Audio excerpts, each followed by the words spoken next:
E eu queria hoje iniciar o nosso encontro, o nosso bate-papo, resgatando um pouquinho do que falamos na semana passada, mas temperando o que foi falado. E em que sentido quando a gente fala temperando? Não sei quem esteve aqui na semana passada vai se lembrar que a gente falou da fé racional. Lembram disso? Falamos que era uma fé calcada em explicação para tudo, né? Tudo a gente quer saber por quê. E dissemos que esse seria o primeiro estágio para que a gente pudesse avançar para uma fé intuitiva. Então a fé racional, a gente tem o estímulo de fora. Então todas as respostas que buscamos, precisamos ter reflexos externos, para que a gente consiga ver fora para entender o que está acontecendo dentro. Fé racional. A gente busca a razão para entender, né, o contexto que nós estamos inseridos. Então, se a gente quer saber, se a gente quer aprofundar, se a gente quer pesquisar sobre a nossa essência espiritual, a gente precisa entender primeiro a condição humana. Porque nós somos um espírito utilizando de matéria, de corpo de manifestação. Então, a referência nossa para, por exemplo, para uma questão simples que é a vida, é habitar o corpo. Porque se naquele momento o corpo fica inerte, não tem vida nele. Percebe? Então, para compreender a existência, a gente precisa de uma referência. E essa referência quase sempre é explicada na base da razão. E aí a gente pode buscar todos os nossos saberes para que a gente consiga fazer um processo de convergência e de entendimento. Dificilmente vamos conseguir compreender aquilo que a gente nunca sequer experimentou. E tudo aquilo que é novo nos traz insegurança, nos tira da zona de segurança. A maior prova disso é quando se fala o espírito vai manifestar aqui agora. Se a gente não está acostumado, você fica, nossa, como é que é isso? Fantasma! Não é assim que a gente, a primeira coisa que vem, por quê? É o arquivo que a gente tem. Então o conceito racional nosso é baseado na experiência que a gente vivencia. Ou, aí eu expliquei no encontro passado, ou resgate do nosso inconsciente que está lá em vidas pretéritas, em vidas passadas. Se vocês compreenderam isso, a gente pode avançar um pouquinho. Mas eu queria dar um aspecto crítico. Quando eu enfatizo que a fé racional é o primeiro passo para que a gente possa atender ou entender a fé intuitiva, eu queria que vocês guardassem esse conceito. Todo o processo de razão que eu busco é minha sapiência, a minha inteligência, o inteligência, né, do ser, para compreender o aspecto externo, são os fenômenos, isso é racional. Quando eu não busco muita explicação externa, mas eu consigo compreender dentro, isso é fé intuitiva. Mas nós vamos entrar nisso semana que vem. Eu vou dar o lado, talvez, discutível socialmente. Lembram que nós falamos dos núcleos de aprendizado? Nós falamos que tem um núcleo de aprendizado que é social, que é o mais amplo. Tem um núcleo de aprendizado que ele é genético ou familiar, ele é um pouco mais restrito do que esse do contexto social. E existe um contexto de religar, que é baseado nessa fé que eu estou explicando aqui, que nos coloca dentro do mesmo núcleo, independente das nossas fés particularizadas. E a Umbanda nos permite exercitar esse núcleo religioso calcado no sagrado. Então, eu posso, e foi o exemplo que eu dei na semana passada, eu posso ter dentro do mesmo núcleo essas três representatividades. E aí eu vou reforçar o que eu disse na semana passada. No núcleo de aprendizado externo, no contexto social, você tem representação religiosa de todos os setores, se vocês puderem imaginar. E todas elas precisam aprender a conviver. A gente sai da nossa particularidade coletiva e vamos para a nossa particularidade social. E aí, independente de eu ser protestante, de eu ser umbandista, de eu ser católico, de eu ser espírita, de eu ser um candomblessista, se eu estiver lá no meu emprego, que é o meu ganha-pão social do dia a dia, e eu começar a ficar evocando as minhas questões pessoais, eu vou causar conflito. Aí vocês vão lembrar de algo que eu falei no início desse ciclo, que eu falei que a gente precisa aprender a conviver com as diferenças. E aí a gente precisava entender uma palavrinha-chave chamada interdependência e alteridade.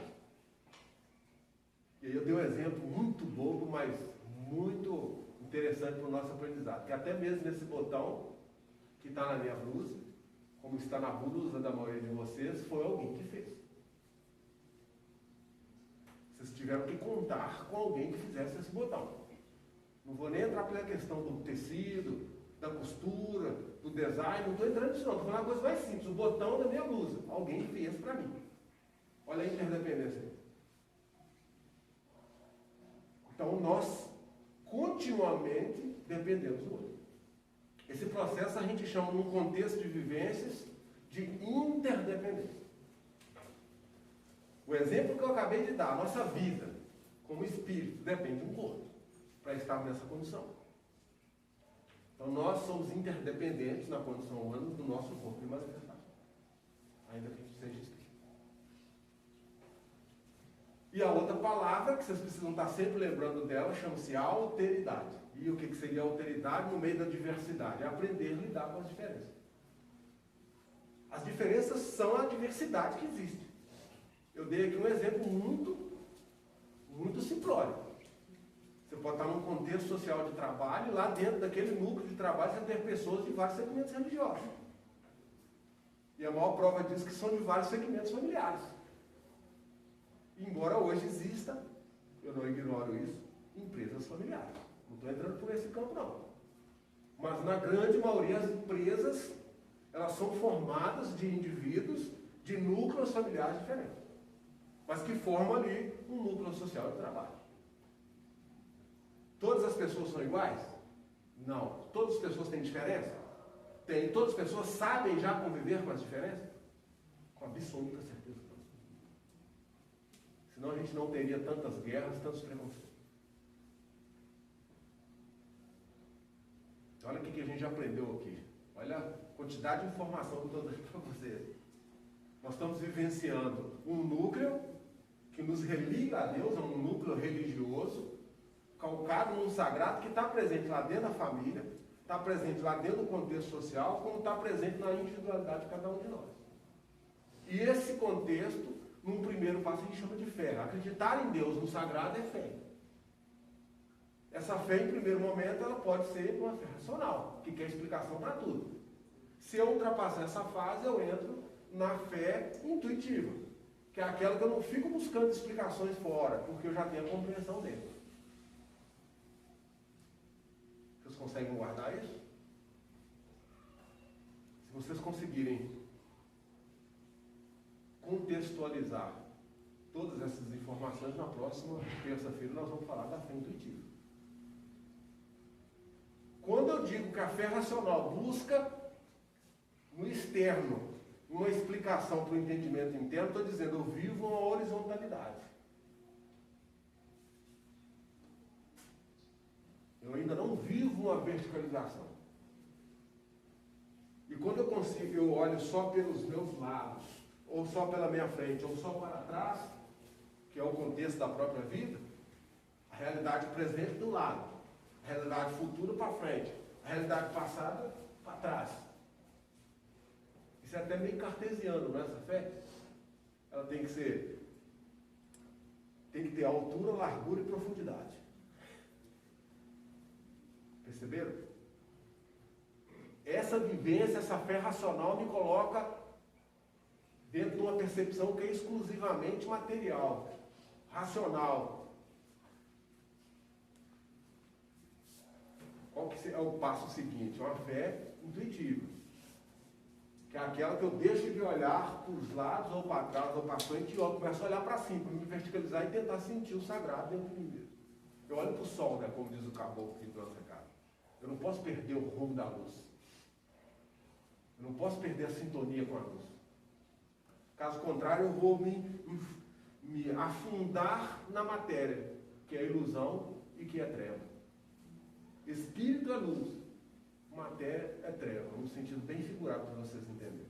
Quanto mais apegado eu tiver nas questões da matéria, mais conectado com a minha densidade eu estarei. Quanto mais desprendido eu tiver do meu contexto material, mais livre eu estou para a busca da espiritualidade. Simples? Assim. Na próxima terça-feira a gente conversa um pouco mais. Saravá, todos envolvidos.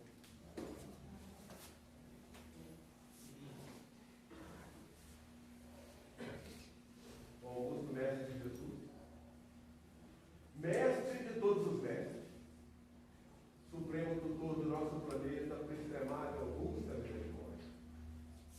Permita-nos que mais uma vez nessa união de pensamento